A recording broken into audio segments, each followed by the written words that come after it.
organnya, diangkat. Misalnya ovariektomi, berarti ovariumnya diangkat. Baru histerektomi, berarti uterusnya atau rahimnya diangkat. Baru kalau misalnya ovariohisterektomi, berarti ovarium sama uterusnya diangkat atau sterilisasi, ya seperti itu. Tadi saya bilang sialodinektomi adalah tindakan bedah pada kasus sialolit, yaitu dengan cara mengangkat kelenjar ludah, sublingual dan mandibular. Ya, diagnosanya apa? Diagnosanya adalah sialosel atau bisa juga neoplasia glandula saliva. Ya, pada saat itu kita mendiagnosanya adalah sialosel atau neoplasia glandula saliva. Ya, sialosel itu apa? Ini adalah seperti kista. Ya, jadi kista ini terbentuk karena adanya kumpulan lendir dari saliva yang tidak tersalurkan. Ya, kemudian neoplasia sudah tahu sama-sama kita tumor. Kemudian penyebabnya apa? Ya, penyebabnya ini adalah trauma. Ya, penyebabnya trauma. Trauma itu bisa jatuh, trauma itu bisa tabrakan, ya, trauma bisa itu jatuh, tabrakan gitu dalam trauma. Terus kalau benda asing, misalnya seperti adanya seperti anjing atau kucing yang sedang makan tulang yang tidak lunak sehingga menusuk di bagian daerah mulutnya. Jadi kita sama-sama tahu kalau sialodinektomi ini adalah pengangkatan kelenjar ludah sublingual dan mandibular. Sublingual dan mandibular. Berarti daerah mana? Di daerah sini. Ini sudah ada gambarannya, penampakan gejala yang tampak dari luar. Ya, kalau sudah kita ngomongin yang namanya kelenjar ludah sublingual dan mandibular, berarti kita yang kita hadapin adalah di daerah sini. Ya, jangan sampai lagi nanti kalau dibilang sialodinektomi pada sialolit, kalian membahas daerah mulut bagian rostral atau bagian depan. Tidak, pada bagian di daerah mandibula atau di bagian ventralnya parotis, ya, atau bisa dikatakan juga di pangkalnya leher. Ya, kemudian ada juga sialolit. Ya, sialolit ini sama tadi, salivanya itu membeku, akhirnya seperti membatu. Kemudian ada neoplasia, kemudian ada inflamasi pada ductus glandula saliva. Kalau ada benda asing yang tadi masuk seperti tulang yang nusuk ke bagian mulut atau di bagian yang samping, ya kan, dalam tapi lebih ke lateral, berarti kan dia bisa menutup ductus sublingual atau saluran dari sublingual maupun dari mandibular. Kemudian misalnya kita berhasil mengambil itu tulang, bisa saja terjadi inflamasi atau peradangan. Karena apa? Karena yang sudah namanya menusuk ke salah satu tubuh berarti ada terjadi perlukaan.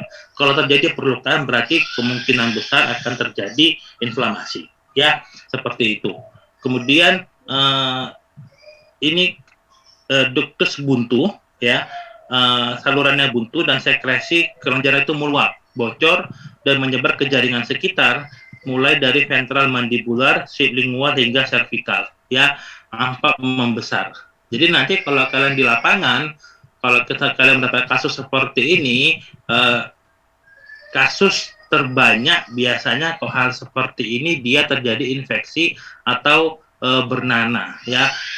Jadi sama-sama bengkak di daerah sini, sama-sama bengkak di daerah ventralnya mandibular atau di pangkalnya leher, cervical, tapi kita kadang bisa membedakan kalau ini biasanya sialosel atau sialolit ini kalau kita pegang dia tidak sakit, ya, tidak sakit, kecuali kalau ada sialolit yang ada inflamasinya, dia tidak sakit, jadi kita masih bisa megang-megang. Seperti di sini yang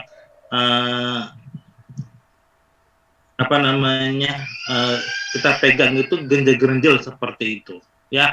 Kalau ini misalnya ini pembekakannya adalah nanah, pembengkakannya adalah nanah, kalian tidak bisa memegangnya, akan digigit. Kenapa? Karena sakit. Ya, jangankan memegang, nyentuh aja sakit.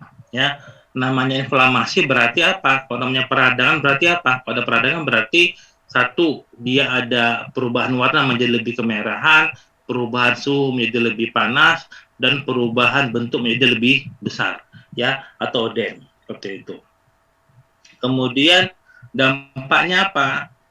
Bisa saliva ini mengiritasi jaringan sekitar sehingga terbentuk peradangan dan pembentukan jaringan granulasi yang membungkus saliva. Sama seperti karena apa namanya, pernanahan tadi yang ada nanah di dalam jaringan kulit, itu jadi dia akan terjadi granulasi, kemudian akan membengkak dan akan membatu pun bisa, ya seperti itu. Kemudian terjadi unilateral dan bilateral. Bisa terjadi pada satu sisi, bisa terjadi pada dua-duanya, juga terjadi pada dua-dua sisi. Karena ini saya yang kita omongan sekarang ini adalah unilateral, terjadi pada satu sisi. Ya, kasus ini jarang terjadi pada hewan kesayangan, tapi ini kasusnya itu sangat bagus untuk kita pelajari bagaimana kalau kita nanti ke depannya menjadi seorang ahli bedah, karena pendekatan anatomisnya sudah enak untuk dibahas, ya, karena pada di daerah sini kita akan temukan banyak arteri, vena, nervus, ya, perlu kita pelajari, ya. Jadi untuk belajar anatomi kita tidak bisa belajar hanya sekelas aja. Kenapa kita harus belajar anatomi? Karena untuk kedepannya pasti akan dibutuhkan, ya. Hari ini saya sekarang tergabung di dalam Asosiasi Dokter Bedah Veteriner Indonesia. Jadi saya gabung sebagai dokter bedah veteriner. Kemudian peminatan saya lagi adalah di bagian Indonesian Asosiasi Tradisional Chinese Veterinary Medicine. Jadi saya tergabung di dalam pengobatan tradisional Cina, dokter hewan pengobatan tradisional Cina. Jadi ini sangat membantu kali anatomi di dalam profesi kita nanti ke depannya. Kalau kalian sudah lulus menjadi dokter hewan maupun menjadi praktisi ataupun menjadi profesional, tetap sama-sama anatomi ini tidak perlu dilupakan. Minimal yang besar-besar nggak perlu dilupakan. Ya, ini bagian daerah mana yang lokasi tindakan bedah shallow-denectomy ini di daerah sini, ya, ya, ada parotisnya, ada sublingualnya, ya, kemudian ada sublingualnya, ada mandibularnya, ya, seperti itu, ya, di daerah sini. Kemudian shallow-denectomy ini bisa mengena kepada kelenjar parotis, bisa kelenjar zygomaticus, bisa, kemudian pada kelenjar mandibula dan sublingualis juga bisa, ya. Pasti yang sering terjadi pada kelenjar mandibula dan sublingualis. Kenapa sering terjadi pada kedua tempat itu? Karena posisinya di sini, ya kan. Kalau terjadinya karena parotis dia lebih ke belakang, lebih ke caudo-dorsal, sama kayak posisi glandula zygomaticus juga lebih ke dorsal. Jadi misalnya makanan masuk ke dalam mulut yang berpotensi untuk terjadinya misalnya tertusuknya benda asing, itu adalah di daerah mandibula maupun sublingual. Ya, ini lokasi granulasinya.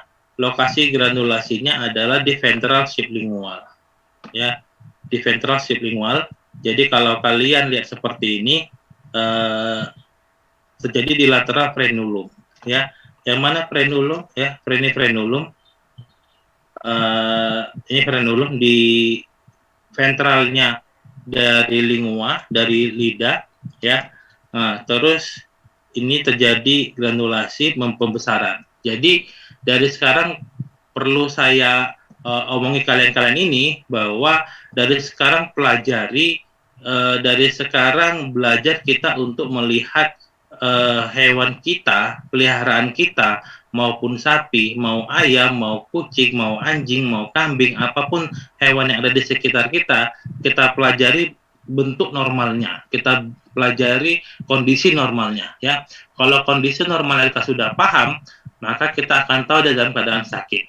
Pada saat ini pun saya sekarang, kalau misalnya saya sekarang pun pada saat masalah siswa pun melihat seperti ini pun saya lihat ini normal, ya kan. Karena saya tengok seperti biasa aja, sama seperti ini pun normal. Tapi kalau kalian sudah terbiasa melihatnya normal, maka melihat seperti ini, ada pembengkakan sedikit, atau kemerahan sedikit, atau terlihat ada yang aneh sedikit pun, kalian akan mengetahui bahwa hewan kalian, peliharaan kalian ini uh, ternyata sakit, gitu loh.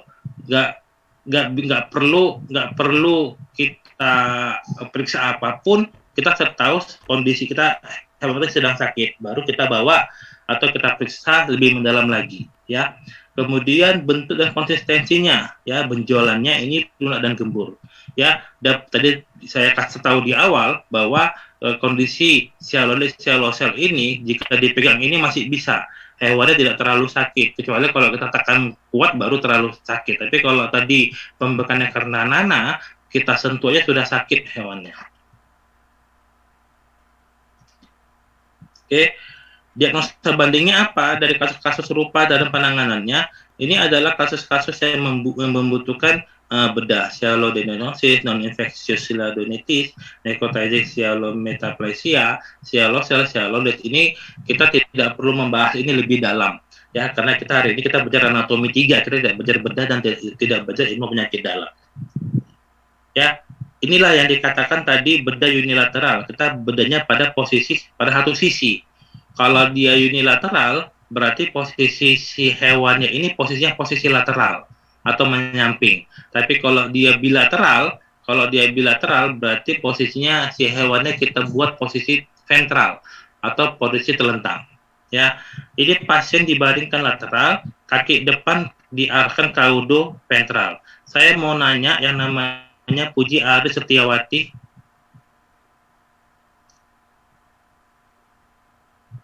Mana suaranya? Iya, Dok.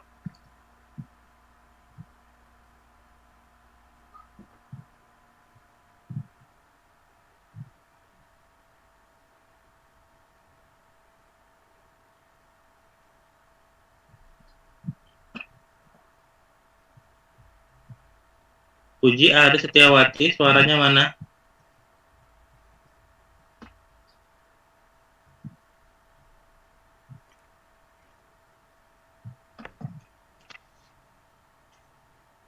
Kok hilang orangnya?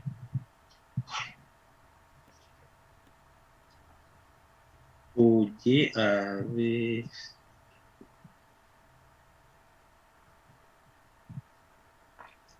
Iya, Dok. Tadi sempat Sekolah terputus. Heran.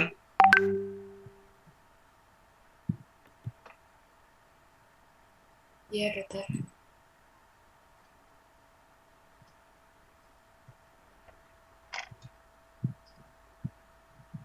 Ini suara saya dengar.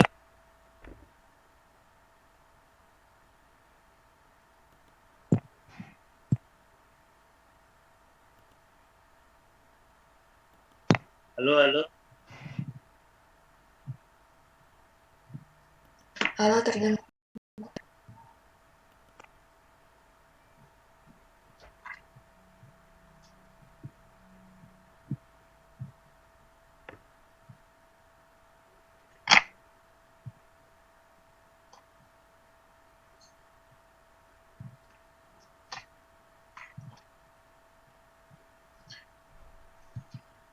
Jadi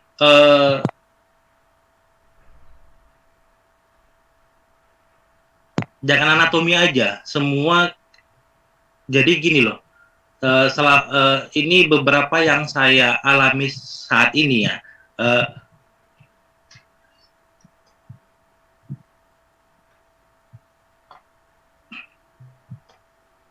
ya, yang saya alami saat ini sampai sekarang ini, dari sama zaman-zaman saya mahasiswa, ternyata itu dosen itu mempengaruhi kepada kesuksesan kita, gitu loh. Jadi tolong kerjasamanya antara kalau kalian nanti ke depannya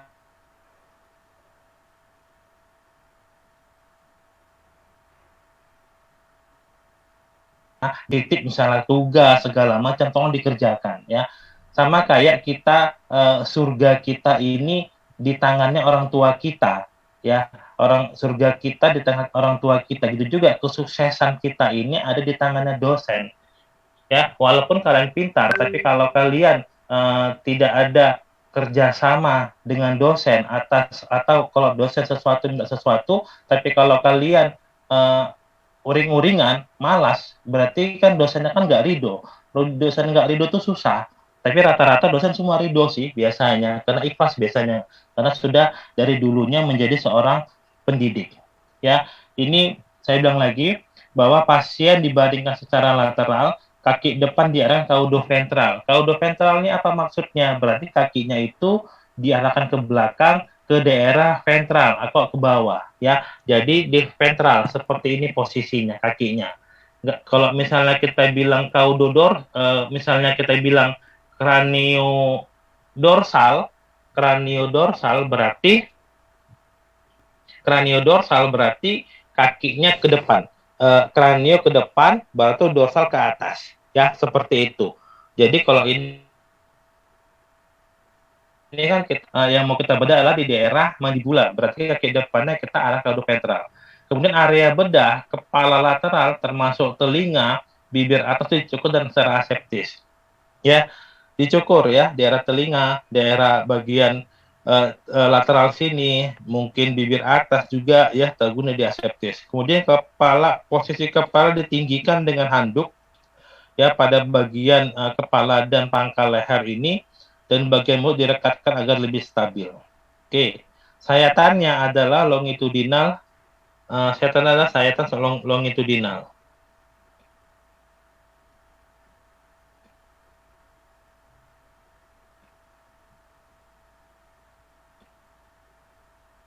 Sayatannya adalah secara longitudinal, ya, letak sesuai dengan letaknya kelenjar. Kan kita daerah sini yang mau kita tempuh tadi untuk dibedah, kemudian sayatannya secara longitudinal, kemudian hati-hati karena tempatnya ini ada percabangan antara vena jugularis, vena lengofacialis, dan juga ada vena maxilla. Sayatan kulit itu memanjang, ya, tepat di atas kelenjar mandibula, ya. Kalau memang benar-benar kita sudah pas posisinya, kalau kita pas posisinya sini, langsung kita nampak kulit, terus kemudian seputan, kemudian kita kuatkan lagi, yang pas posisinya adalah kelenjar mandibula. Dan juga pelan-pelan pasti kita akan menampak percabangan antara tiga vena hingga ke tepi kaudal dari sudut mandibular. Ya, sudut mandibular berarti sudut os mandibular. Jaringannya itu adalah jaringan seputan, ada platisma, ada musculus parotidioauricularis, ada musculus mylohyoideus. Ya, sebenarnya kalau hal seperti ini karena mylohyoid ini ada muskulus yang tipis, ya, jadi tidak masalah untuk seperti ini dia dipotong. Tapi kita sebenarnya kalau muskulus ini harus kita sesuaikan dengan arah seratnya.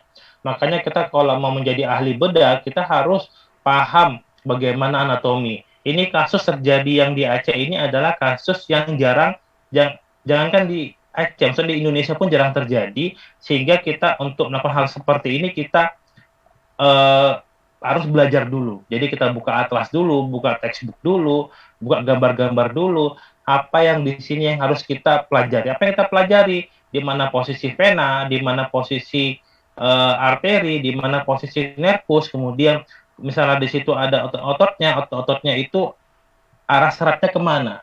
Itu semua harus kita tahu semuanya. Ya, kita pelajari, kita bentuk tim untuk mempelajari itu semua. Setelah kita mantap baru kita seperti itu kalau kita mau menjadi ahli bedah profesional. Ahli bedah profesional tidak bisa menghafal anatomi tutup mata tidak bisa.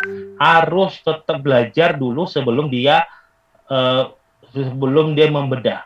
Walaupun sudah terbiasa membedah hal seperti itu, dia perlu mempelajari lagi sebelum melakukan pembedahan. Biar apa? Biar mengurangi terjadinya malpraktek atau mengurangi kerusakan jaringan yang tidak perlu, kerusakan jaringan atau organ yang tidak perlu dikerjakan.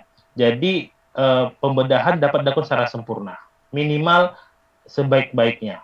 Kemudian lalu dilanjutkan dengan ke arah rostral untuk menjangkau glandula sublingual. Ke arah rostral berarti ke arah mana?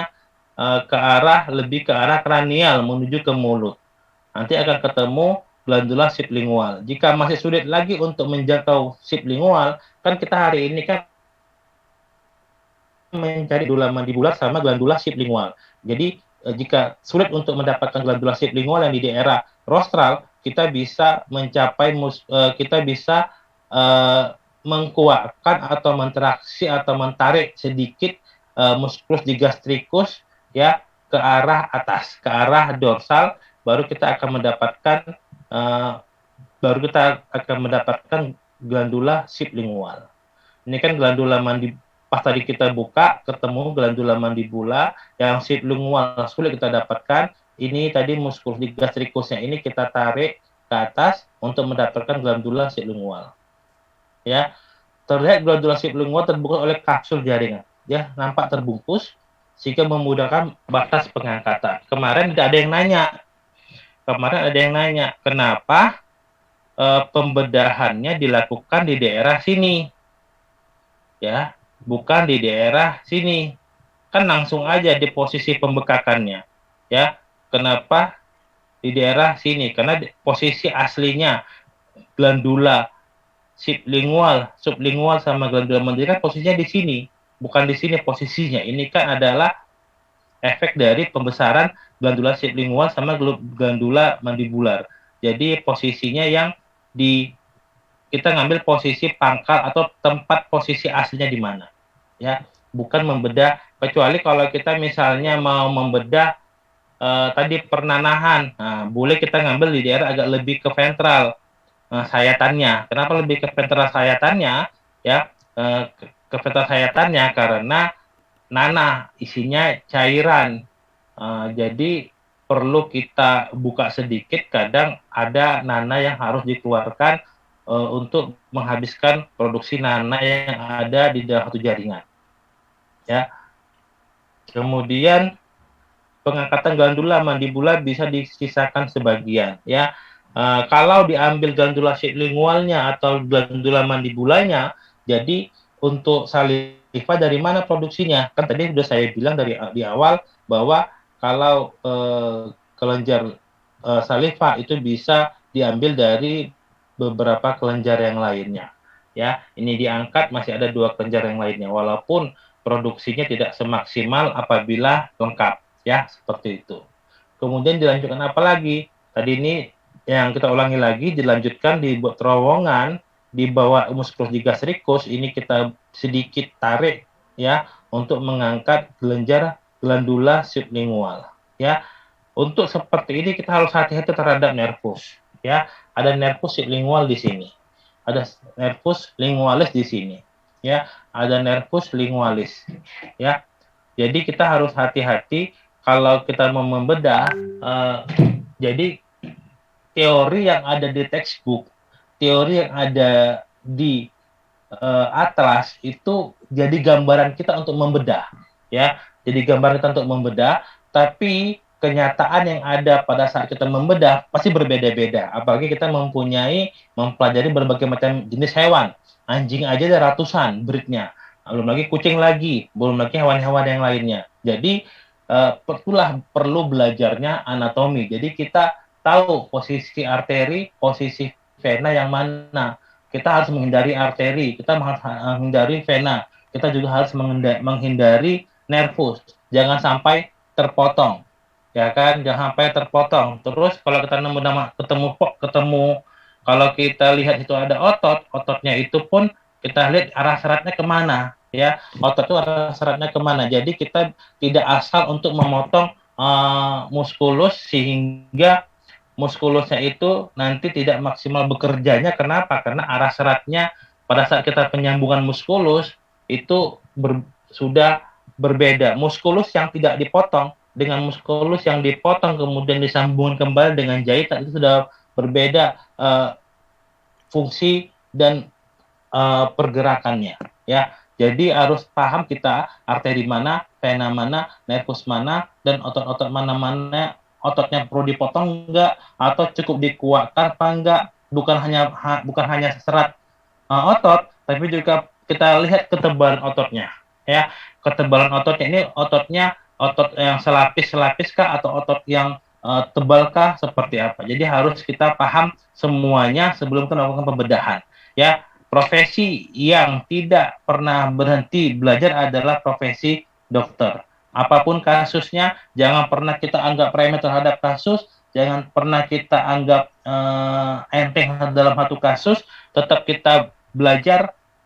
Kalau mau bedah, ya, kalau mau bedah biasanya kalau pengalaman saya selama ini, kalau teman-teman yang cewek-cewek biasanya kalau bedah bawa kawan 2-3 orang, ya, karena kalau cewek ada dokter hewan cewek itu kalau bedah 2-3 orang dia akan lebih nyaman hatinya daripada kalau dia membedah sendirian. Tapi kalau cowok-cowok, dokter hewan cowok biasanya masih bisa bedah sendirian. Karena kadang-kadang kalau yang cewek tiba-tiba kepotong sedikit arterinya, berdarah kemana-mana, langsung udah panik sendirian, ya. Jadi kalau bedah biasanya kalau cewek 2-3 orang fungsinya sebenarnya untuk berbagi kepanikan, ya. Beda sama cowok, kalau terjadi hal-hal seperti berdarah seperti itu, ya kalau untuk yang cowok itu biasa aja, nggak ada perbedaannya. Nggak nggak sepanik cewek untuk terjadi seperti itu. Nah, sekarang kita belajar anatominya, ya. Belajar anatomi. Posisi yang kita ambil adalah posisi di bagian sudut mandibula atau juga di pangkal leher, di ventralnya telinga. Ya, benjolannya itu menggantung di daerah ventral, pangkal kepala, sehingga fokus bedahnya di mandibula ventral. Ya, mandibula ventral. Ya, ini penampakannya. Jangan lupa, ya, hal seperti ini. Kenapa Bu Hana suka ngasih banyak-banyak gambar? Ya memang kalau anatomi ya gambar. Kalau anatomi ya pasti melihat. Anatomi ya pasti harus menggambar, ada gambar, ada menggambar, ada melihat, ada yang mewarnai. Kita dulu zaman mahasiswa dulu suka mewarnai warna-warni bukan untuk memperindah gambar, tapi untuk mengetahui kalau yang seperti ini adalah nervus, kalau seperti ini adalah vena, kalau seperti ini adalah arteri, ya, seperti itu. Jadi sini adalah glandula mandibular, yang daerah sini adalah glandula sublingual. Baru kita lihat pasti selalu ada yang namanya, bukan pasti sih, memang ada vena jugularis, vena maxillaris, dan vena sublingual. Kemudian ini adalah organ targetnya, glandula ductus glandula saliva, ya. Jadi kalau mau belajar anatomi tidak kita bisa belajar sekedarnya aja. Kita harus kalau mau pun hal yang seperti ini ditutup. Ini ditutup, satu ini parotis, ini dua ada mandibularnya, kemudian ini ketiga sublingualnya, ya kan.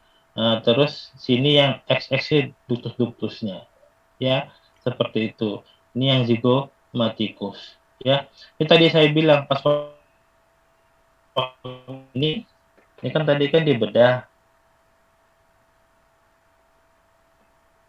kan ini kan di sayap.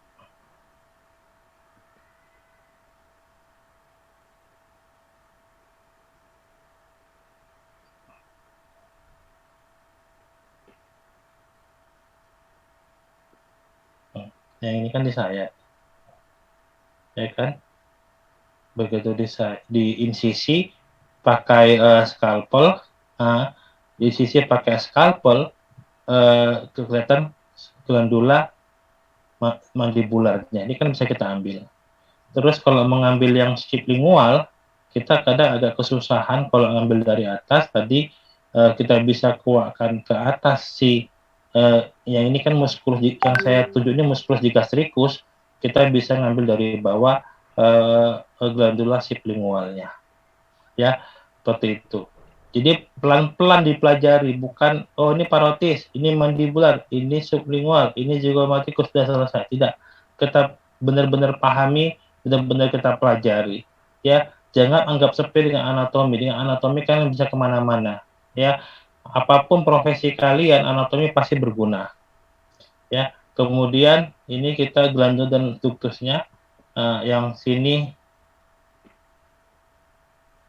ya, ini glandula zygomaticus, ductusnya glandula parotis, ini glandula mandibular, dan ini glandula sublingual, ya. Yang ini ductus dari parotis, mandibul, dan sublingual.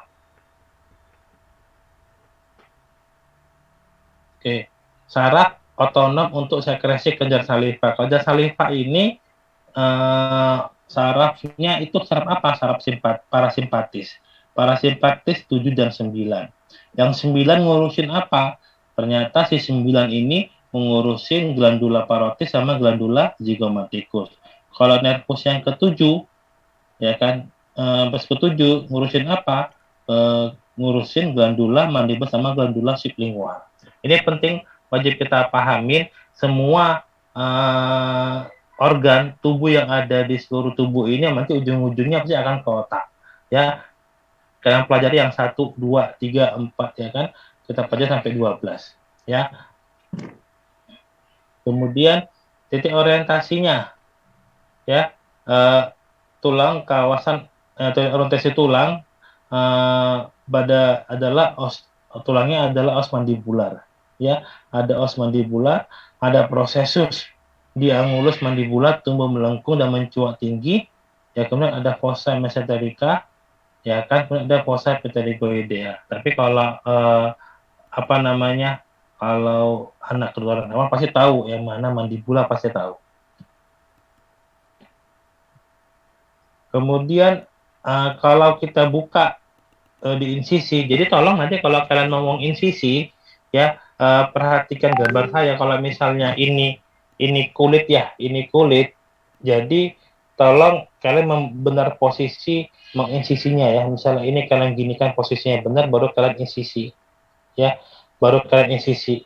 Maksudnya gini loh, kasus Nana atau kasus tadi seperti itu tadi, kenapa? Karena terjadi karena di hewan kan ada pengobatan seputan kan, ya, pengobatan obatnya diinjeksi di bawah kulit.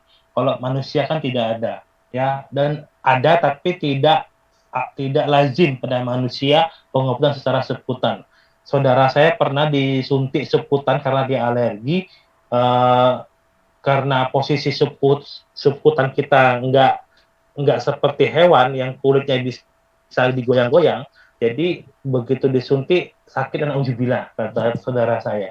Jadi kalau pada hewan ada namanya area seputan. Jadi untuk mengiris atau menginsisi atau sayatan yang mau kita pakai untuk di daerah sini, itu jangan teman kita yang ada di posisi dorsal untuk menarik si hewannya. Misalnya seperti ini, ya. Misalnya kita mau menginsisi daerah sini. Kita mau menginsisi daerah sini, mau kita insisi, ternyata teman kita, ini misalnya hewannya, ya, tubuh hewannya, teman kita yang di daerah dorsal terlalu kuat menarik si kulitnya, si hewannya, jadi ketariklah kulitnya. Terus ini nama daerah yang mau kita insisi, ini kita insisi, ini kita kasih scalpel, terus setelah dilepas berpindah posisi sayatannya, kan jadi lebih turun, ya. Paham maksudnya? Jadi kalau kita mau menginsisi, kita tenangkan aja dulu yang hewan yang kita bius, kita letak aja secara sempurna seperti itu, nggak usah dipegang-pegang, nanti si dokter sendiri yang akan memegang kulit dengan seperti ini, bukan teman kita yang menarik daerah sini hingga ketarik kulitnya, kemudian mau kita insisi di sini, pas kita incisi di sini selesai, setelah kita lepaskan, udah pindah ke bawah incisinya, ya seperti itu. Ini adalah lapis yang pertama di bawah kulit di daerah pelaksanaan teknik bedah sialodenektomi.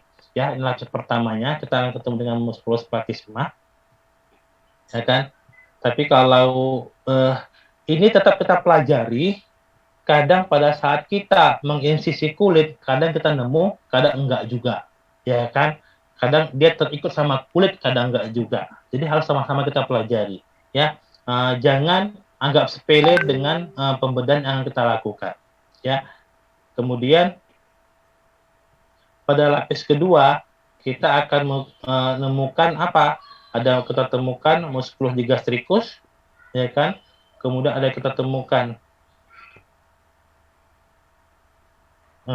glandula mandibula sama glandula sublingual. Ya. Ini musculus digastricus, ya. Nah, ini jadi dikasih buhana ada gambaran dari awal tadi udah banyak gambar ya. Ada yang gambar seperti ini. Terus ada gambar seperti ini. Terus ada gambar seperti ini, ada gambar seperti ini. Ini untuk apa? Ini untuk memperkaya visualisasi kita bahwa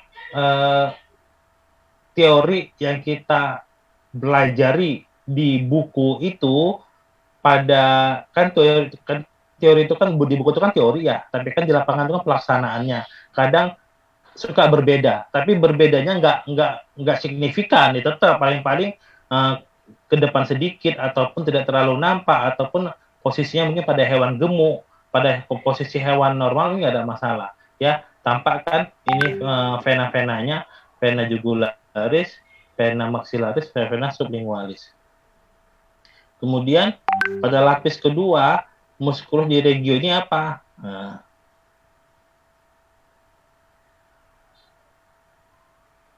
kita akan menemukan musculus parotidum auricularis. Kemudian ada musculus masseter, parotidum auricularis, ada musculus digastricus, ada musculus milohyoideus. Ya, ada beberapa musculus, jadi kita pahami, oh musculus zygomaticus seperti ini syaratnya, digastricus seperti ini syaratnya, parotidum auricularis seperti ini syaratnya, milohyoid seperti ini syaratnya, ya. Jadi selain kita pelajarin tadi lapis pertama, lapis kedua, kita tadi pelajarin glandulanya, sublingualnya, terus kita pelajari juga muskulusnya, kemudian juga kita pelajari di mana posisi ini lagi muskulusnya, ya. Kan kalian pasti akan tahu sendiri, akan tahu di mana berbeda. Ini gambarnya kan sudah berbeda-beda. Hewan ini sama hewan ini mungkin berbeda, ya kan? Masseternya, kemudian ada milohyoidnya, ada digastricusnya, ya. Tadi di sini ada parotidum auricularisnya. Tidak sendiri ya, ini gambar sudah berbeda. Ini aja gambar anjing yang telinganya ke atas. Ini gambar anjing yang telinganya ke arah samping, arah ke belakang, arah ke kaudal, ya. Enak kita kalau dikasih banyak-banyak gambar seperti ini sama buhana, ya. Banyak visual kita, banyak pengalaman kita bahwa oh seperti ini gambaran-gambarannya. Ya, masseter, digastricus, ada milohyoid, ya. Kemudian kalau kita ventral, ini kalau posisi seperti ini kita terjadi pada saat kondisinya dua-duanya tadi itu terjadi sialoid kanan kiri. Berarti approach-nya approach bilateral. Kalau tadi posisi nyampe itu approach-nya kalau lateral, ya. Apa di sini kita lihat, ya. Perhatikan pelan-pelan kalau belajar anatomi. Bu, kita sudah bersyukur sekali Bu Hana memberi warna-warna seperti ini, jadi memudahkan mahasiswa untuk memahami. Kadang-kadang kalau kita cuma nulis 1, 2, 3 agak bingung, tapi setelah kita dikasih 1, 2, 3, tapi dikasih juga warna, dikasih lagi bintang-bintangnya lagi seperti ini. Udah bersyukur sekali kalian, ada dosen yang rajin untuk hal-hal seperti ini memudahkan mahasiswanya untuk belajar. Ya, yang kuning-kuning seperti ini otot, ya. Kemudian ada yang biru adalah glandula saliva dengan sudut-sudutnya, ya. Kemudian yang hijau itu adalah nervus, ya kan? Nervus lingual dan hipoglossus, ya. Kemudian ada arteri lingualis, ya. Jadi kita pelajari, pelan-pelan kita pelajari, ya. Pelajari juga posisi bahasa Inggrisnya itu apa, bukan musculus tapi muscle, ya, seperti itu.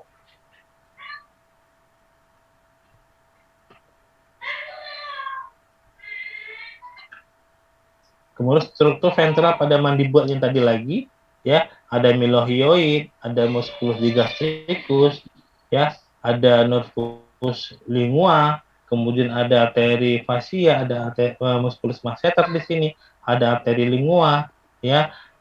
Ini posisi glandula saliva mandibula, ya.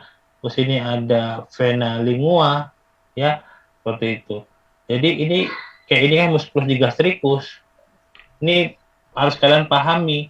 Jadi musculus hyoid sebenarnya yang posisi yang kepotong ini sama yang ini sebenarnya menutup. Kan dipotong ini. Ini potongan dari musculus milohyoid. Ini musculus milohyoid. Kan kepotong. Sama kayak yang ini. Musculus digastricus. Musculus digastricus ini kan potongannya kan ini.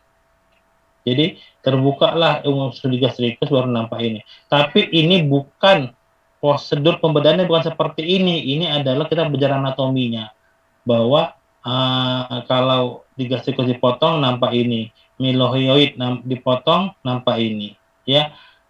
Jadi kayak tadi yang milohyoid masih bisa kita toleransi untuk dipotong karena dia muskulus yang seperti lebaran dan tipis. Tapi kalau untuk mukus digastricus tidak bisa kita potong seenaknya karena dia di bagian rostrannya ada tendon, juga ini termasuk muskulus yang tebal, ya, nggak bisa sekedar kita potong. Berarti tadi apa salah satu jenis prosedurnya? Kalau ada di gastricus kita mau mencapai sublingual, maka di gastricusnya ditraksi atau mungkin kita kuatkan atau kita tarik sedikit, ya. Ini posisi ini tampak bagian profundanya apabila ini posisinya posisinya os mandibulanya diangkat, ya. Bisa kita bayangkan kalau os mandibulanya diangkat. Akan ketemu apa? Pasti akan ketemu arteri, karena arteri dia lebih profunda daripada yang vena. Kemudian ada nervus hipoglossus, juga ada nervus alveolaris mandibularis, ya, ada musculus milohyoid, baru ada glandula sublingual, ya, dan ductus sublingual, parotis, dan juga mandibula, ya, seperti itu. Musculus ventral mandibula sebagai fokus pada saat bedah, ya. Ini musculus di daerah ventral mandibula pada saat kita bedah, ya. Ada yang ini stylohyoid,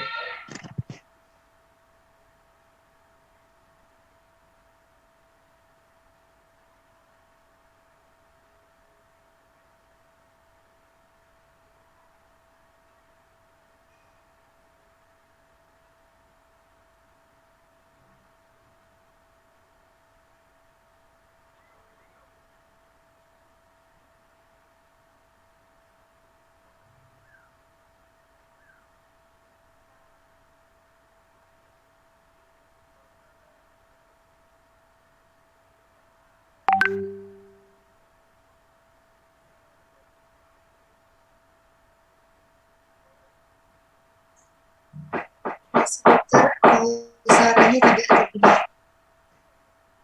Adit, suaranya tidak terdengar, Adit.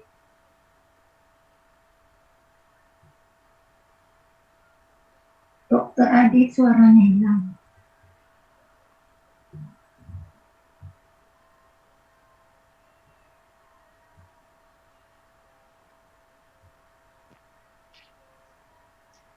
Halo, halo. Ya. Terdengar, Bu? Sudah, dokter. Ya, sudah terdengar. Terdengar suaranya? Ya, sudah dokter. Bentar ya, Bu, ya. Ya, oke.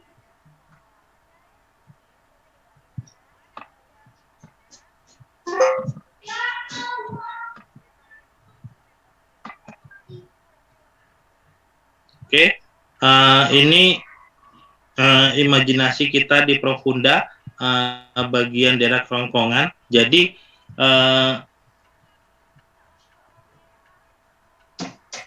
udah terdengar suaranya? Sudah Ya, dokter. sudah terdengar adik dokter. Sudah. Ya. Jadi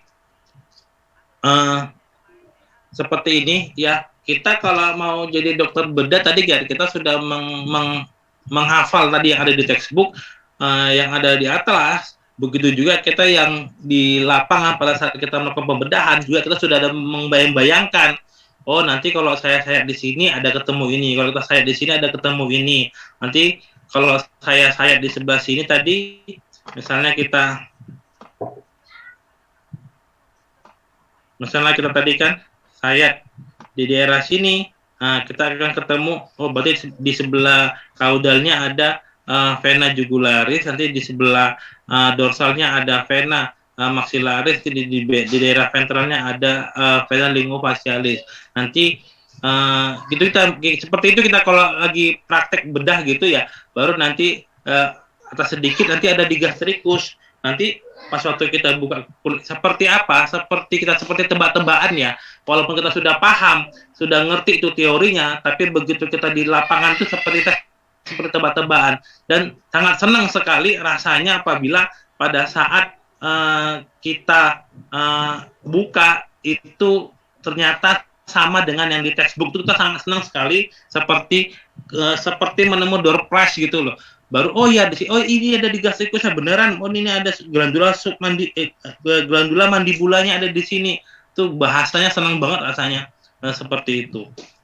Ya, ini jadi harus mengimajinasi ya, bukan menghayal, mengimajinasinya tuh kalau menjadi dokter itu adalah imajinasi harus tinggi.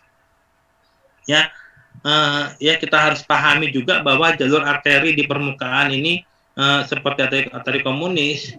Ya, jadi belajarnya ya pelan-pelan. Kalau kita di anatomi itu belajarnya pelan-pelan, nggak bisa kita belajar cepet-cepet. Satu, komunis, oh ini dia. Dua, eksterna, oh ini dia. Tiga, interna, oh ini dia. Empat, arteri lingualis, oh ini dia. Lima, enggak, pelan-pelan kita pelajari.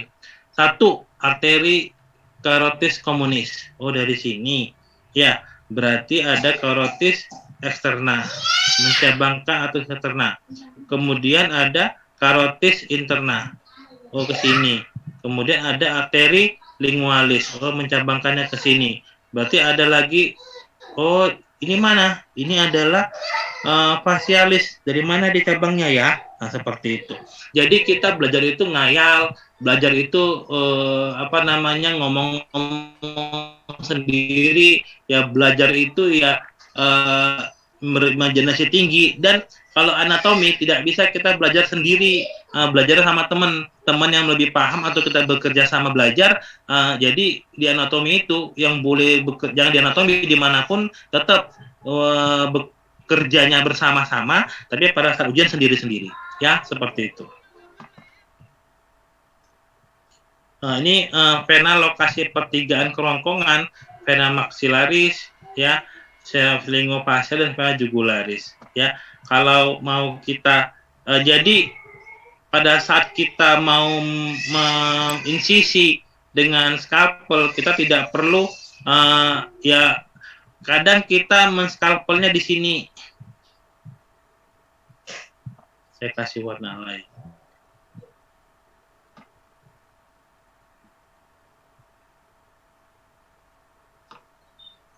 Kadang kita menskalpelnya di sini, mensisinya boleh.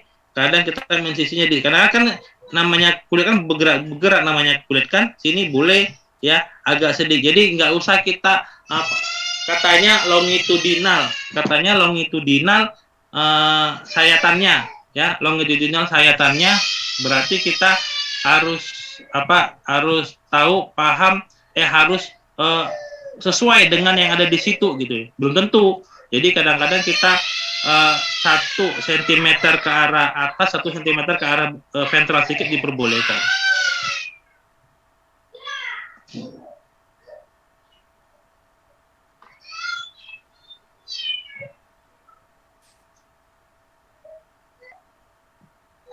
ini tadi sama ya, itu enaknya dikasih banyak gambar oleh Bu Hana. Kita punya gambaran seperti ini juga gambaran lagi seperti ini. Jadi kalau gini kita ini kan, kalau yang seperti ini kita ikuti lagi apanya, ikutin arah seratnya, arah insisinya, sepertinya sudah berbeda sama yang sebelumnya. Tadi sebelah sini sebelumnya yang merah-merah ini. Yang sekarang kita mau insisi lagi, ya. Nah, jadi kita tidak jadi dokter itu harus fleksibel. Kita tidak boleh kaku, harus seperti ini insisinya, ya. Memang harus seperti itu insisinya, lokasinya seperti itu, tapi nggak boleh, nggak ada sesuatu yang pas. Kadang kelebaran sedikit, kadang terlalu panjang, kadang pun pada waktu insisi terlalu dalam, ya. Jadi kadang kena sedikit vena, arteri, ya. Untuk awal-awal belajar diperbolehkan, tapi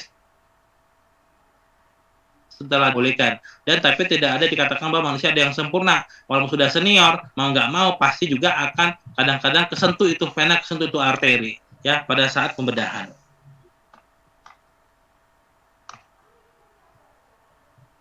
Ya, vena jugularis, vena maxillaris, dan vena linguofacialis. Orientasi vena di ventrolateral ada vena linguofacialis dan vena jugularis, ya, seperti ini kelihatan, ya, enak kelihatan seperti ini. Kalau seperti ini gimana cara bedahnya? Tadi kalau cara teori seperti ini. Tapi kalau misalnya kita pas kita nemunya, pas kita bisanya di mungkin pas di sini, ya tidak dipermasalahkan.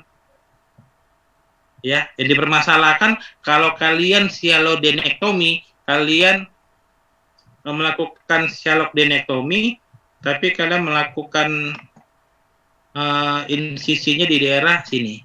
Ya salah loh, pasti udah gitu loh. Atau kalian insisinya di sini, ya pasti salah. Tapi kalau posisinya yang kuning sama yang merah ini naik sedikit ke atas, turun sedikit ke bawah, itu masih nggak dipermasalahkan. Jadi permasalahkan kalian sialodenektomi, di mana kalian insisi di sini, kalian insisinya. Itu pasti salah yang ungu-ungu ini, ya, seperti itu.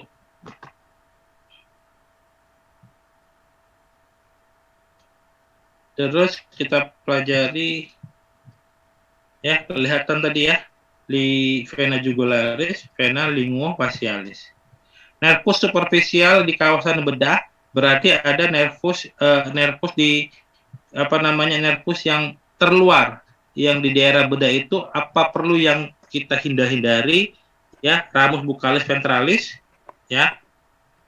Terus ada nervus facialis, ya. Kalau kita coba lagi dengan melakukan pembedahan,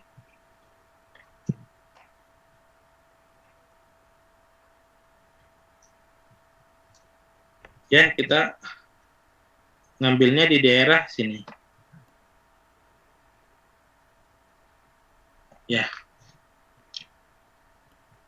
Ya, jadi enak ya. Ini kita dikasih buahnya tuh banyak gambar, jadi kita bisa membayangkan, ya, ya. Hati-hati ya, kita hati-hati cara menginsisinya. Bisa juga kita ngambil posisi insisinya, ngambil sini biar kedapetan, ya kan. Walaupun seperti ini tetap juga nanti hati-hati pada ramus buccalis ventralis sama nervus facialis.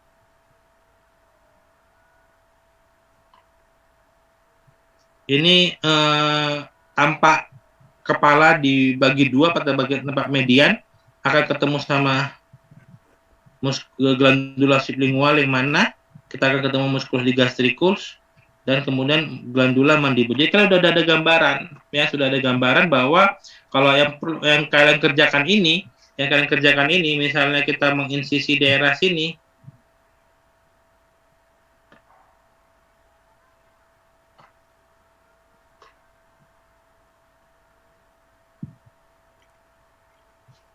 kalau kita menginsisi daerah sini,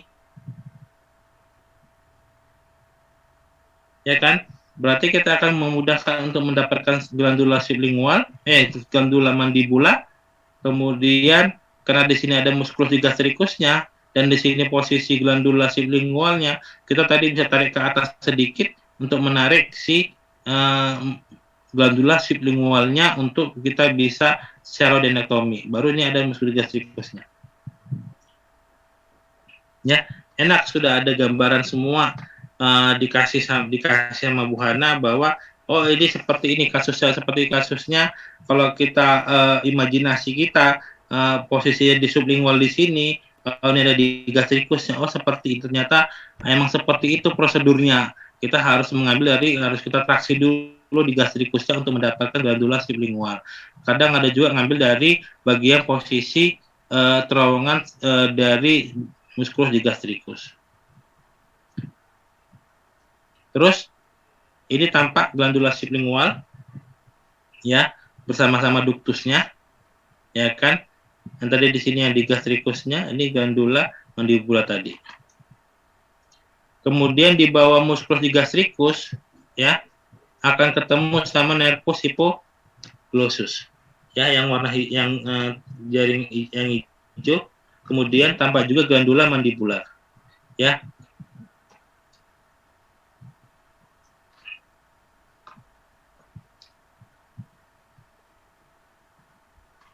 Ya, nervus hypoglossusnya, ini lipoglandula retropharynx, ini musculus digastricus, ya ini glandula mandibula.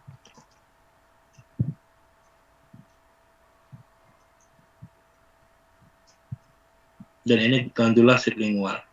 Jadi enak, makin banyak gambar, semakin kita ada kayak imajinasi kita, visualisasi kita. Kemudian arah pertahanan tubuhnya, lipoglandulanya, di daerah bedah itu ada apa aja? Ada lipoglandula parotis, ada lipoglandula mandibula, ada lipoglandula retropharynx.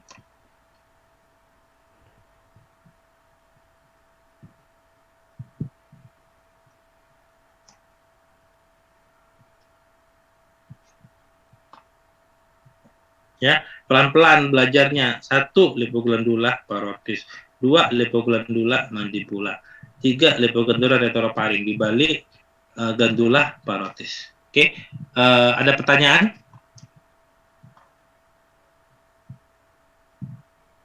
Ada yang mau ditanyakan? Belum ada, dokter.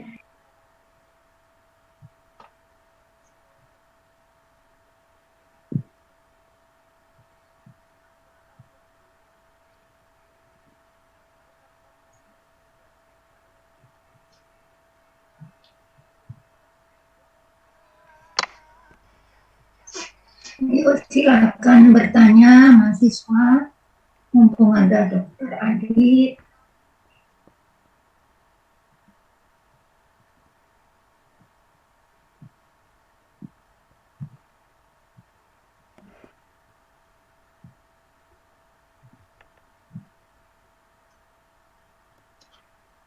Cukup Bu Ana ya? Ya, baik. Oh ya, rupanya mahasiswa Banyuwangi juga tidak mau bertanya, mungkin karena hari ini hujan ya, barangkali semuanya masih kedinginan dan juga belum pada sarapan. Baiklah, hari ini kita semuanya bersyukur, baik mahasiswa maupun saya sendiri sebagai pengajar dari Anatomi Veteriner 3, kita berterima kasih bisa memperoleh pengajaran yang sangat luar biasa dari tamu kita, Dokter Mudita, kalau saya manggilnya Dokter Adit ya. Dan tentu saja pelajaran ini merupakan pengetahuan yang sangat penting dan berharga bagi mahasiswa yang sudah mendengarnya. Beliau sudah sedemikian baiknya menyampaikan tentang teoritisnya dan juga tentang applied-nya dan juga pengalaman-pengalaman beliau yang terjun langsung sebagai praktik, sehingga memang saya mengambil kasus ini dan semuanya adalah berasal dari beliau, sebetulnya berasal dari kasus yang terjadi di Rumah Sakit Syah Kuala. Terima kasih Dokter Adit dan juga kepada mahasiswa apa yang sudah beliau sampaikan tadi tentang